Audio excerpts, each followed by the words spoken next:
we think a multi-asset portfolio makes a lot of sense. That's a great way for a client to potentially diversify their portfolio.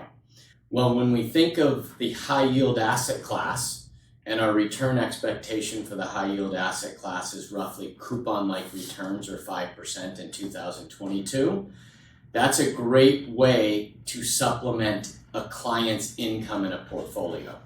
When we look at the convertible asset class, and you look at the returns of the convertible asset class over time, convertibles offer clients an asymmetric risk return.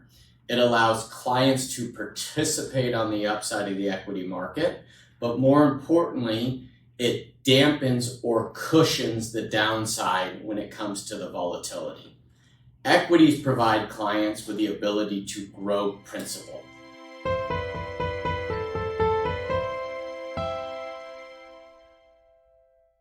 When it comes to 2022, it's really a continuation of what we see in today's marketplace as we close out 2021. The most discussed topics today are COVID, supply chain, inflation, tapering, and interest rate hikes. So knowing all of these risks in the market, we are still optimistic on 2022. And the key reason of why we're optimistic on 2022 is because of earnings growth. 2021 was a tremendous year of earnings growth for companies. And if we look at what the average strategist is predicting in 2022, most are saying 10 to 15% earnings growth. So this earnings growth is really a key driver to why we're positive on the markets in 2022.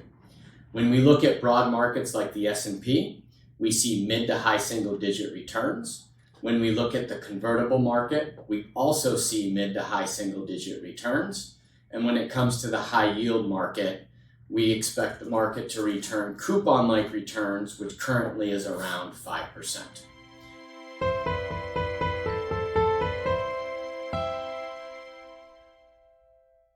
We do think that volatility will pick up in the marketplace.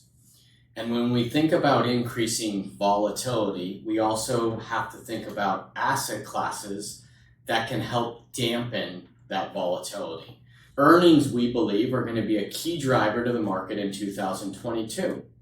That means that identifying companies that have the ability to meet or exceed expectation are going to be very important when it comes to performance in 2022.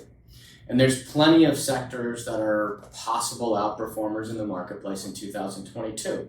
Some of those include alternative energy, cloud computing, storage, anything tied to the omniverse. So there's a lot of positive trends in the marketplace today. And our goal is to identify companies that have the ability to meet or exceed those expectations. And more importantly, identify asset classes that don't sacrifice upside participation, but more importantly, in a period of rising volatility, how can we cushion or dampen that volatility?